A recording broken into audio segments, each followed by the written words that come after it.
8 years ago, the Indian government launched a transformative initiative, Ude Desh ka aam Nagrik or UDAN.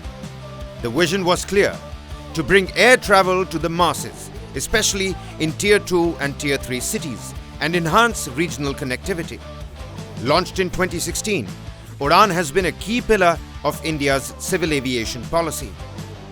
The story of UDAN is rooted in the vision of Prime Minister Shri Narendra Modi, who in a pivotal meeting before the national civil aviation policy was announced, emphasized the need to democratize air travel. He famously remarked that he wanted to see people wearing slippers boarding planes. This commitment to the common man's dreams led to the birth of UDAN.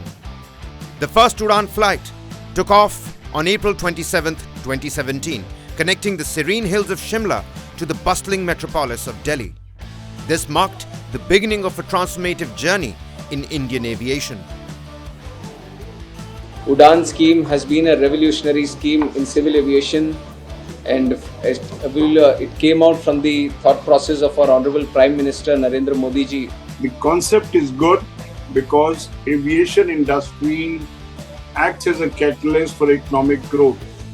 So if a city, Tier 2, Tier 3 city, gets airline to operate flights, it not only boosts tourism, the local produce of that city also gets to the other cities and exported to the countries worldwide. Over the past 8 years, we've seen the UDAN connectivity being very successful in the first few years.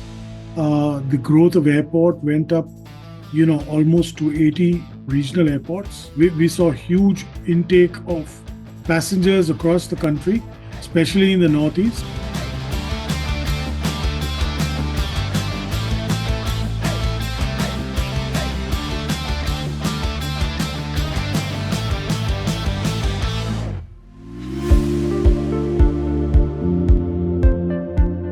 The Indian aviation landscape has undergone a significant transformation under the UDAN scheme. 601 routes, including helicopter routes, have been operationalized, effectively connecting states and union territories. More significantly, around 28% of these routes serve the remotest locations, enhancing accessibility across challenging terrains. The number of operational airports in the country has doubled from 74 in 2014 to 157 in 2024. The aim is to increase this number to 350 or 400 by the year 2047. Domestic air passengers have more than doubled in the past decade, with Indian Airlines significantly expanding their fleet. Our airport growth in Tier 2 cities has really taken off. And to the point that, at some stage, the government will look at making a lot of these Tier 2 city airports international airports. So they would provide feeders to the bigger airports.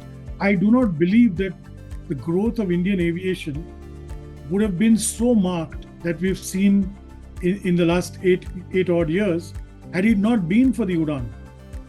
Over a period of 7 years, various versions of the UDAN scheme were launched. The first was UDAN 1.0, in which 5 airlines were awarded 128 flight routes to 70 airports, including 36 newly made operational airports. Then came UDAN 2.0. In this, 73 underserved airports were announced, and for the first time, helipads were also connected. Next was UDAN 3.0. UDAN 4.0 gave impetus to northeastern regions, hilly states and islands. The operation of helicopters and seaplanes were incorporated. Currently, UDAN 5.4 is underway. From its inception to now, UDAN has connected over 50 underserved and unserved airports, operating flights to more than 450 routes. There are certain cities within each state which have been remarkable success. But then there are also sectors within the same state where UDAN has not been a success. So it's a very unfortunate part that the concept was good, government had provided for viability funding, the costs have been low, The state government involvement is very much there, but perhaps there was a sense of optimism that once the flights operate, there will be people rushing up to take the flight, but that isn't happening. I believe that the next big phase in Indian aviation is going to be regional connectivity. So I think the government has been on the right track, and maybe they need to, push this a bit more.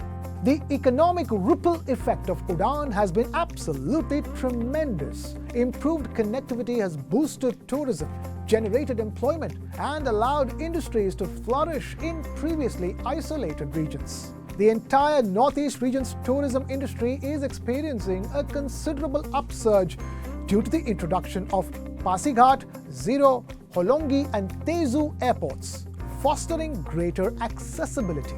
The scheme also achieved another milestone by bringing Agatti Island on the Indian aviation map, further boosting tourism in Lakshadweep.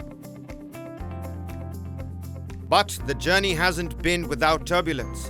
Some airports under UDAN still struggle with underutilization, and sustaining airline operations in low-demand regions continues to be a challenge.